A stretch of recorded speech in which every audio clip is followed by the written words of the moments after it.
Welcome to another edition, a special joint venture edition today of the Mistake-Free Real Estate Podcast, also co-hosted by my good friend Jimmy Vreeland of the Rise Up, Live Free podcast. So today we're coming live, a dual cast. Jimmy, how are you, mate? I am great.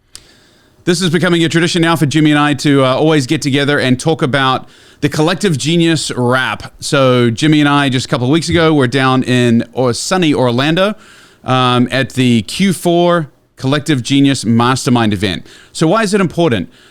I believe that through collaboration and partnerships, you can strengthen and gain more clarity, not only in who you are and what your purpose is, but also gaining strategic insight on how to build your business and become more profitable and efficient in the way that you're running your business. So it's always good to come back and talk about what we learned, and we hope that you'll gain some insight and benefit from it today. Jimmy, welcome, and any intro statements before we jump into the content? How did you, in general, like the Orlando event?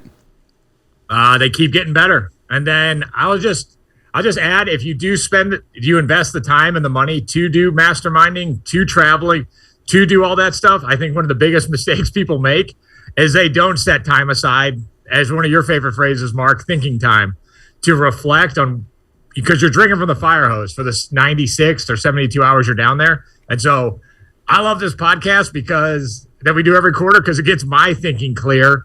It's like an hour thinking time for me to review your notes, my notes, and really reflect on what I learned.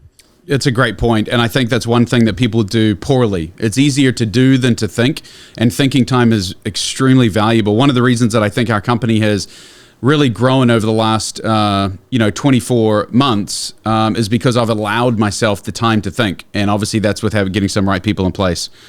Okay, so Monday is always Hot Seats Day in CG. We had some really impactful people in my room that I was facilitating there. The first one that I want to mention is actually Brian Adams. It was a new guy. He actually gave out his book, which is always a good give. But get this, Jimmy. Brian actually does. Most people are doing somewhere between 75 and 400 deals a year. This guy does one deal a year. One Really? deal. No, but it's normally around 1,000 to 2,000 units. So it was really interesting hearing from a guy that came in and he has a company of one, meaning he does it all himself, and then collaborates in partnerships and puts things together. But he's just a capital fundraiser that goes and finds a big deal, JVs with people, and gets just a portion of the backside. But it was a really interesting talk, Jimmy, and realized that, sometimes bigger isn't necessarily always better. Scaling to, 20, 30, 40 employees obviously comes with unique challenges. Here's a guy that scaled his business to get, upwards of around, 1,000 deals a year. And his BHAG was to get to $1 billion of capital deployed in the next 3 years. And he's already deployed $333 million. And are these single family or are these multi-family? No, big big Okay. multi-family deals. But I told him, I'm like, yeah, I got this deal. It's 250 units. Oh, sorry, that's too small for me. So anyway, if you find a deal, or if someone has a deal out there, reach out to us. If it's 1,000 units plus, we might have the guy, because that would intimidate me. I'm assuming it would kind of intimidate you as well, Jimmy. You know what's intimidating to me? Like, one deal a year. I got to have maybe I have low self-esteem, but I got to have the constant reinforcement that, oh, yes, 100%. We like you. We're buying from you. Yeah, no doubt. And actually, the belt winner in our room was Paul Moore. Paul Moore gave a really good discussion about being a boring investor that I certainly really appreciated. He's talked about the benefits of being a boring investor, and the boring investor that likes cash flow, that understands that a dollar saved today is a dollar earned. An investor that's going to be patient over time, that's not getting the bright, shiny object syndrome. It was a really well put together presentation that highlighted the fact that an investor that is presented with an opportunity to gain 10% or 12% is actually thinking, what's the catch here? Because with 10 to 12% returns comes a lot of risk. The savvy investor is one that can understand and appreciate that all they want to do is get a return on their capital without putting their capital at risk, which normally means somewhere in the 5 to 7% return rate. So it was a really thorough, really well executed presentation which I always appreciate, Jimmy. People that can present with just a picture. It's not all of their words they're about to say written out on a PowerPoint slide. It's someone who just puts a picture up there and then talks about it, and really had an eloquent, well-formed presentation. It was the one that I'd highly recommend you go back and watch. I'm going to check it out. I'm actually striving to do that with my presentations. Just, it's hard, dude. Like when you try to not have notes and just talk to pictures. But I gotta, for especially the Rise Up audience, I gotta talk about the fact that investing is boring and should be boring. And Absolutely. part of it because what's on CNBC and what's in the mainstream media, what they call investing is actually speculating. And so the definition of investing is departing with capital for a time horizon and expecting a percentage of that, the capital you parted with, to come back in the form of rents, interest, or dividends. And so, I think you can get people to make bad decisions if you tell them over 10%. Because at that point, people are actually speculating at that point and not recognizing it. No doubt. And this was a guy who, is a very savvy investor and fundraises, somewhere in the neighborhood of 30 to 70. He's raised 70 million total. So probably somewhere in the neighborhood of 20 to 30 million a year is what his goal to raise is. And he does self-storage. So he's like the most boring asset class, dealing with boring investors, but he understands, what true investing is, which is buying an asset, managing it effectively, and driving a fair rate of return. And following the number one rule of investing, which is, do you know this? Protect and preserve your capital. The original principle. Well, from Warren Buffett, it's don't lose money. Yeah, protect the principle. Don't lose money. Yeah. And you know what the second rule is? Don't lose money. Don't break rule number one. Yeah. Yeah, he's a pretty simple guy. So what did you get out of your room? Who was your facilitator? Whose room were you in, and what were your best presentations in there? So we had I was in Leon's room. I had a fascinating presentation from Matt Rencour on how to leverage, how to generate cash in real estate, for either through flipping or wholesaling, and then how to put your set aside capital in crypto as a complete inflationary hedge. That I would actually go back and listen to. Like I have been staying off the crypto bandwagon. I've always thought is a reasonable hedge. And now I think I'm definitely going to start tinkering, not to try to make any money, but just simply as a hedge. Yeah, that's a topic I will avoid for right now. That's a deeper dive. And then Micah Self did a phenomenal presentation that kind of helped me reset and recalibrate actually for the whole week. But the basis was, as entrepreneurs, as business owners, you can wake up every day and complain about all the things you have to do, but a simple mind shift switch of I get to do this. How empowering that can be. And like, I've been waking up every day, anytime I want to start complaining, it's, I don't have to do any of this today. I get to do all of this today. It's a really powerful statement. I actually was talking to my pastor on Sunday because I'm so impressed. We've got a new pastor at our church that's just amazing. Aaron Brown, shout out. And he always starts by using those words matter. And it may go over other people's heads, but I always hear him say it, and I'm always thinking to myself, man, this guy's talented, because he leads with, my name is Aaron Brown, and I get to be the lead pastor here at Woods Chapel Church. And I'm like, wow, like he gets it, that he gets to do that. And I can tell he's been well coached in his formal presentation skills. But no, that's a big deal. I mean, those words matter. Moving along, Tuesday, we had a really impactful presentation from a really good friend of mine. I've been blessed to get to know Matt Oviatt at a very deep level for the past 12 months, as we've just kind of proceeded to hold ourselves accountable and do a weekly one-on-one chat. We call it just kind of a CEO chat. And he's someone that I respect and admire and has got a extremely successful business in Salt Lake City. He delivered a presentation on Tuesday on the main stage, and it started off with Rick Warren's famous quote out of A Purpose-Driven Life, which for those that have read the book will easily remember the very first sentence, which is, "It's not about you." And, you know, his whole purpose for the business is not about, you know, getting wealthy or getting rich, but it's about having an impact on the community. And I thought that was an extremely well-received presentation for that room, where I think there's a lot of people in CG now that are elevating, growing, scaling, and are, you know, able financially to give back and are looking for ways to do it. Matt kind of shared with us some of the impact moments that are impacting his community, and not only how it's transformed his community, but even how the employees are getting in on it, and they're coming up with ideas and ways to interact with the community on a pretty special level. So, yeah, that was a deeply impactful one for me. What were your thoughts on Matt's presentation? That was maybe one of the best presentations. That probably rivaled presentation-wise Jeff Kaufman in my mind. Susie and I have been, discussing about how we can add more impact to St. Louis, to our community. But it's like we have these big idealistic ideas, and then when it's time for rubber to hit the road, it's like, how do we do this? How do we execute on it? And Matt's advice was just start where you're at, go where you are.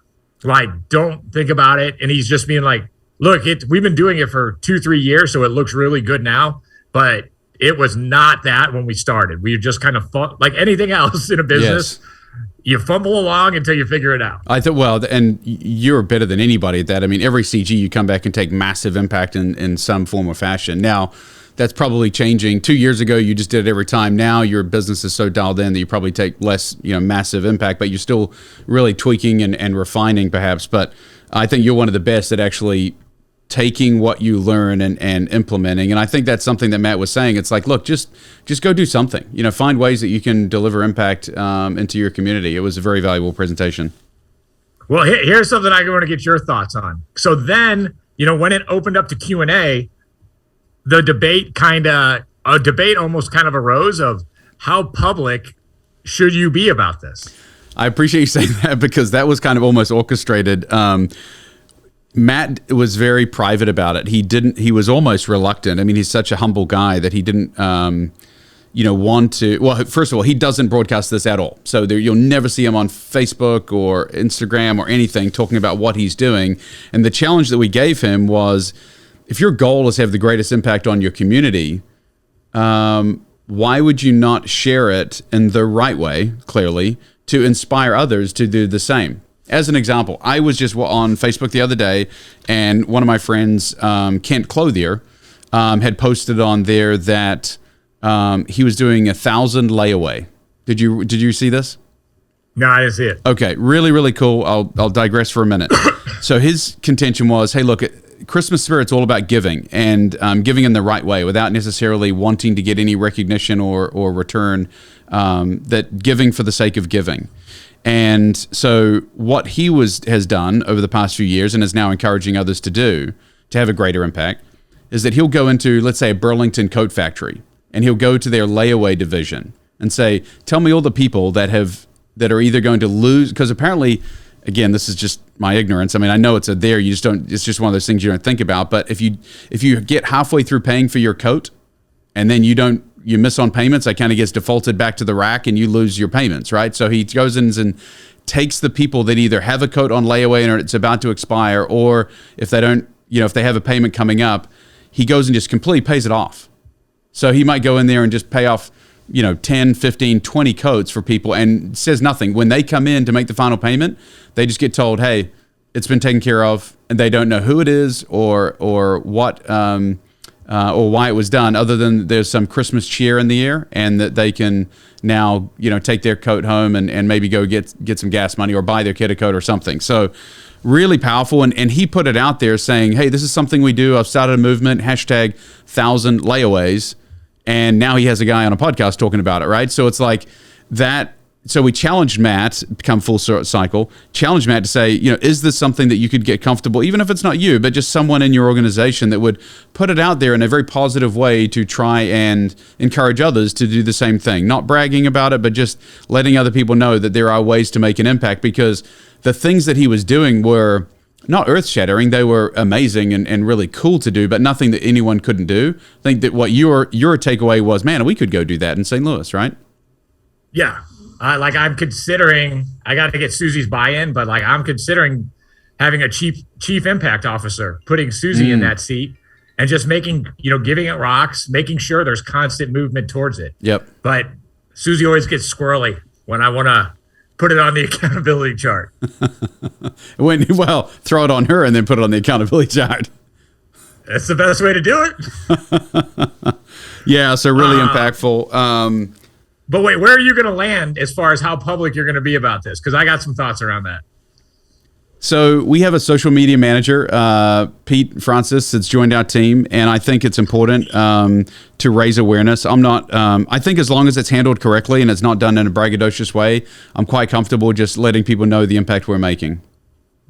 Yeah, for me, as long as it's not done in an overly pious or pharisaical way or a neener way. But the other thing is I think business owners need to start entering the narrative, because if you look around, what's going on today is everybody's trying to be convinced that the world's falling apart, and it's just not. And that that capitalists are evil and bad and greedy, and it's just not true. And so for me, it's it's time to start putting up some evidence, enter the arena of ideas and be hey, dude, we got a team of 25 here. People wake up here every day trying to do their best and then trying to do their best for the community. And if you're just going to say, hey, business people, capitalism's bad or evil, you're clearly wrong. Well, not only that, I think if we try and leave it only to the nonprofits which are struggling, or the nonprofits. So as an example, and again, this is not bragging on my family. This is just something we took some initiative from Matt, and we reached out and said, hey, how can we, help some families this Christmas? Because I wanted to get my kids involved. And one of our neighbors, turns out I didn't even know, but ran a nonprofit for an extremely large company in Kansas City. I'm not going to name them, because she shared with me that although she's in charge of this nonprofit for this $1 billion organization in Kansas City, they don't actually fund her nonprofit. She's it's $45,000 a quarter is her budget, because I thought she was going to say it's $45 million a year. It was $45,000 a quarter, and I'm like, what do you do with that? She's like, not much. So I'm always trying to, so I'm then getting her employees and people out there. So she's got all the ideas, but she has to turn so many people away, and it just broke my heart. So we were able to adopt a couple of families and go spoil them with some awesome Christmas gifts. And you walk into their house and put, there's a small tree with nothing underneath it, and it's just awesome to be able to impact that family. But again, that's, people have to take the initiative. If you think that nonprofits alone or let alone government are going to make those kind of impacts, it's just you're out of your mind. It's not going to. It's too inefficient to have government take care of people in that way. We have to step up as citizens and business owners. I can't agree with that more.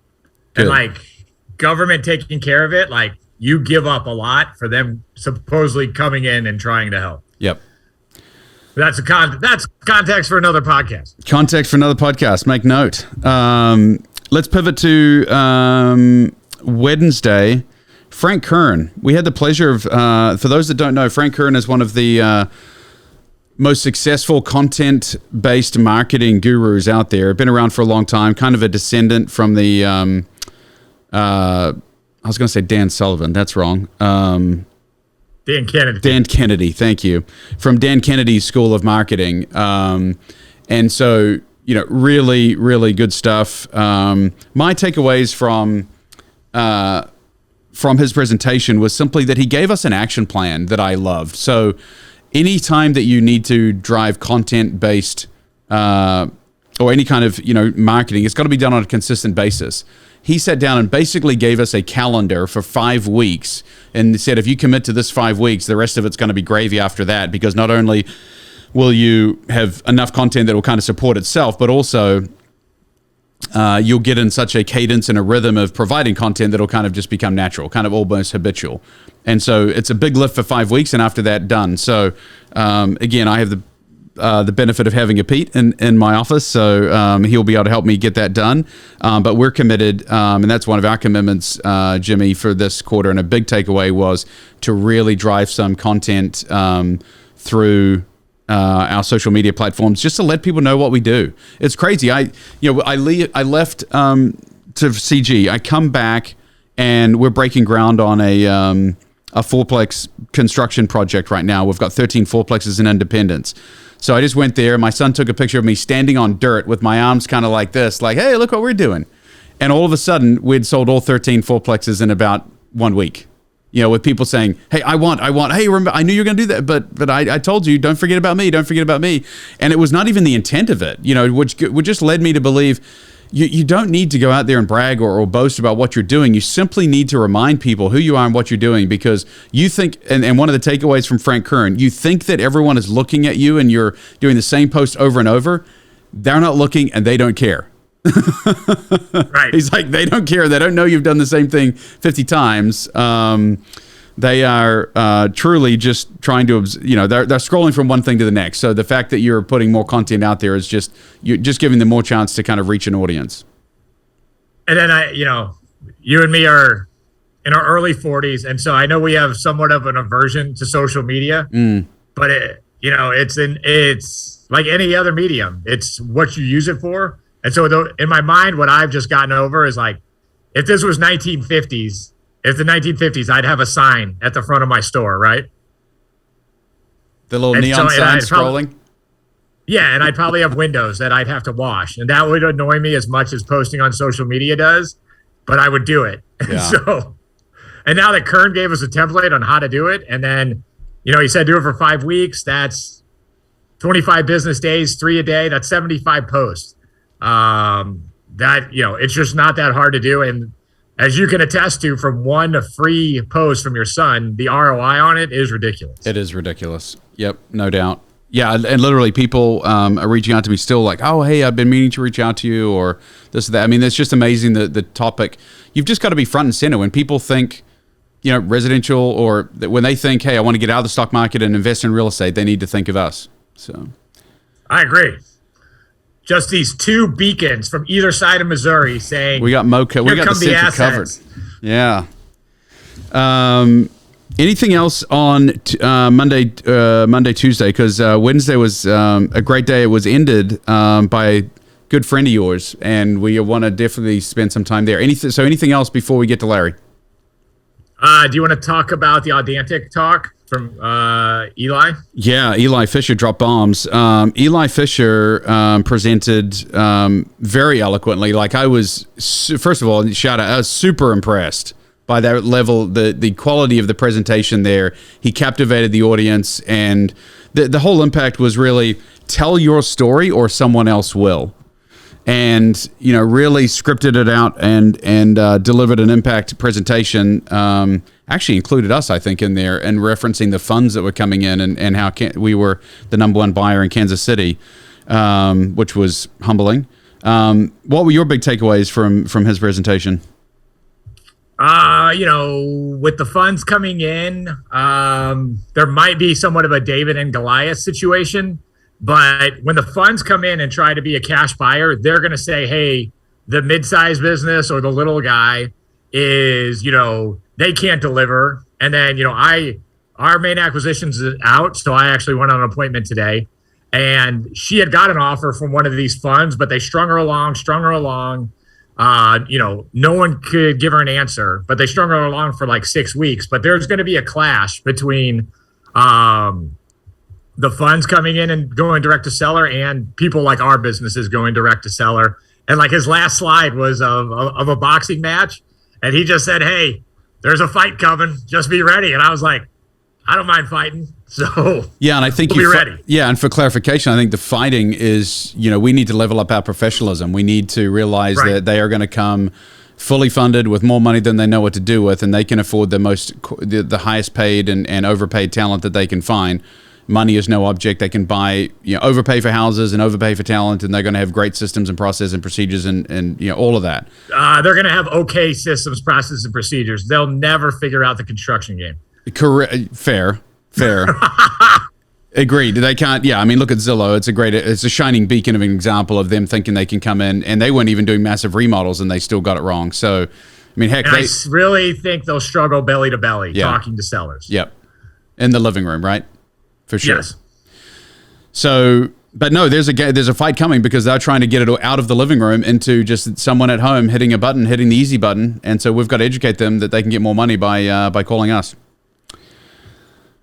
Okay, we kind of wrapped our CG with another impactful presentation from our good friend Annie and Larry Yatch. Larry's up on stage.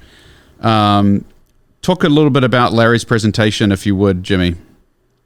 So Larry runs SEAL Team Leaders. He was a Navy SEAL for 10 years. He's had a lot of impact on CG. He's actually coaching me and my team. So Larry's perspective is absolutely incredible, and it's so simple and so eloquent.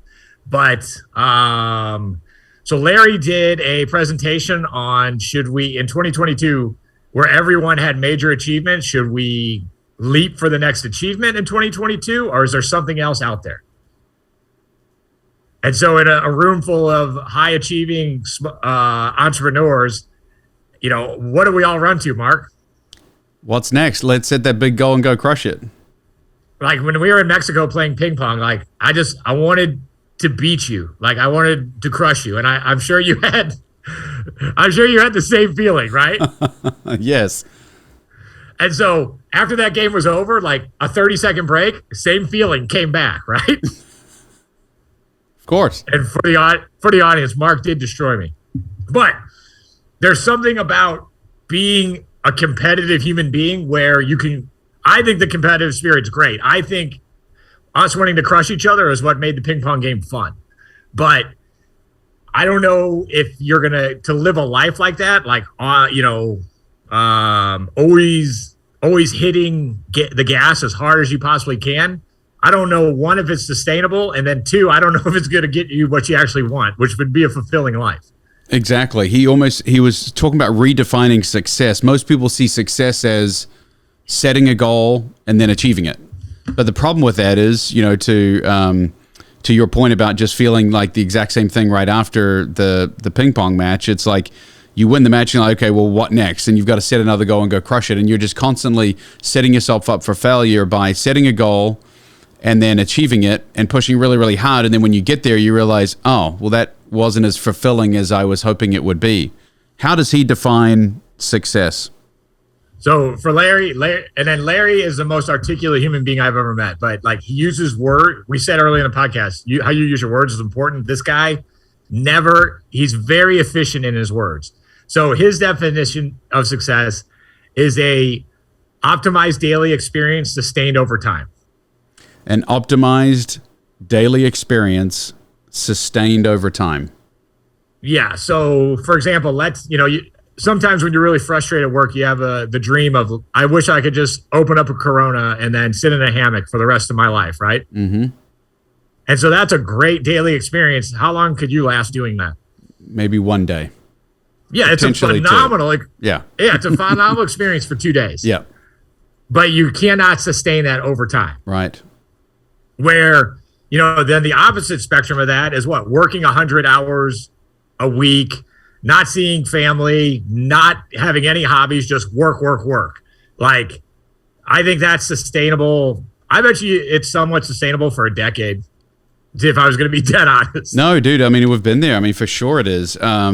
You come home and you go through the ringers and clearly, I mean, gosh, there was a time building my business where you'd be out first thing, which to me sounded a lot like, 6:30 or 7 o'clock, you'd be home. You try and, put on the air that you're that good husband that's home by, 6 o'clock to have dinner with the family, put the kids to bed, but then you'd be pounding the laptop from, 9 o'clock at night till, 1 o'clock in the morning and then getting up again. I mean, it's like you're literally just doing that for a decade to build a business. No, you're right. But and then not sustainable. You really get burned out. Yeah, in the decade you did that, I'm assuming phenomenal achievements, right? We did that. I mean, it sucks, but that's what it, for me at least, I'm not smart enough to do it any other way. That was what got us to where we were able to build and grow the company we have today. So, you can't, I don't look back with regrets, but it's certainly something that, I might have done things slightly differently. And then that's the other great thing about Larry is he's like, the things we talked about the last time we were on a podcast, like it's the ceiling of complexity. Like what got you in the room, the ideas that got you in the room will not get you out. And so, I think he brings the most people in CG just grinding, chasing after achievement. It's not going to work anymore to get any of us to the next level. And so I think that's a big reason Jason wanted him to talk. Yeah. That's what I think he wanted to deliver to the group. And, I'd like to pass that thought on to the audience that, and no one can chase an achievement like a dog like me. But even I was just like, there's something else out there. There's something more fulfilling out there. Well, and Jason even says that, and he may have got this from Larry, but Jason takes it even deeper where he says the same habits, the habits that got you to have the success and to get to where you are the same habits that you have to break in order to enjoy the success that you now have, which is really deep. But it's like everything that that got you to this point is now everything you have to stop doing to allow yourself to enjoy the fruits of your success. I'm just laughing because it's so frustrating and it's so true. I'm sure people out there can attest. I mean, look, a lot of our audience for mistake-free real estate is, successful business owners and sales guys. And so for those listening, hey, look, first of all, if you're watching on YouTube, give us a like, a thumbs up. Make sure you subscribe so you never miss a video. We'd love to get your input. But if that resonates with you, please, throw a comment in there.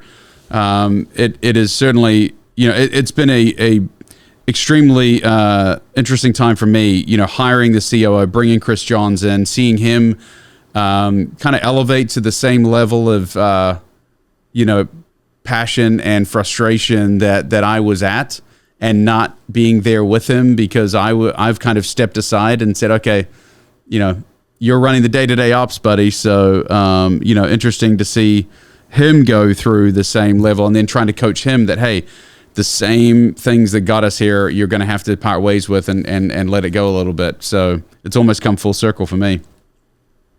And so I'm looking at my notes from Larry's talk. You mind if I read a few? I love to. And this goes to, whether you're from the Rise Up audience or the Mistake Free, a lot of people, most people listening to this podcast are doing pretty well. High achievers, right, Mark? Yeah. And so we're definitely not bagging on achievements. You need to achieve things to have a fulfilled life. But so Larry, in this talk, Larry said, focus on what you want to achieve and not what, sorry, my notes are. So he said, focus on creating environments where you feel fulfilled, and then focus on fulfillment.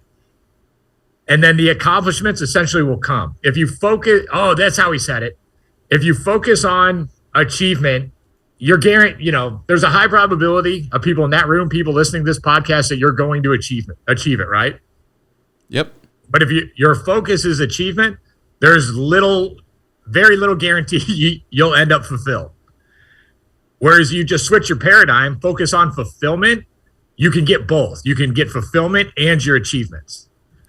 Yeah, because the idea is, all the guys that are in the room are going to go achieve anyway, but right. putting your focus on being fulfilled and being, to his definition, that optimized daily experience, putting yourself in the position to be fulfilled on a daily basis rather than just crushing goals on a daily basis, is where he feels that you would gain the most success and be the most content.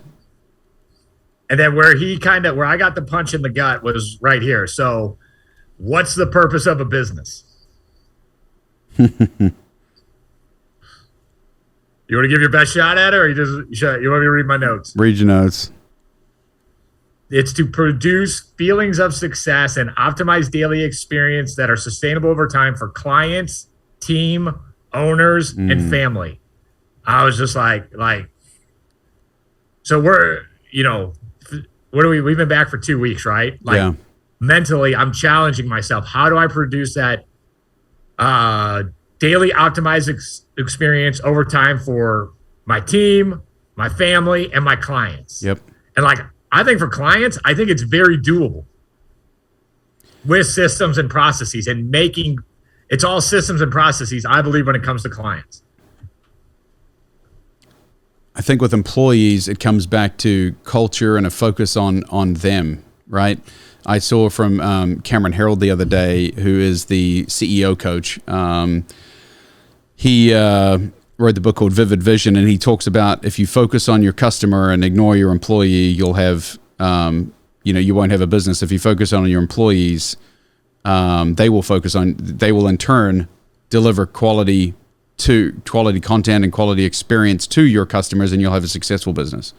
I think it's, investing in your employees by giving them a winnable game, setting, metrics are sometimes frowned upon. I think metrics are great because it gives you, if LeBron's driving down the court with, 20 seconds left, but he doesn't know what the score is, how does he know whether to lay up or pull up and hit a three, right?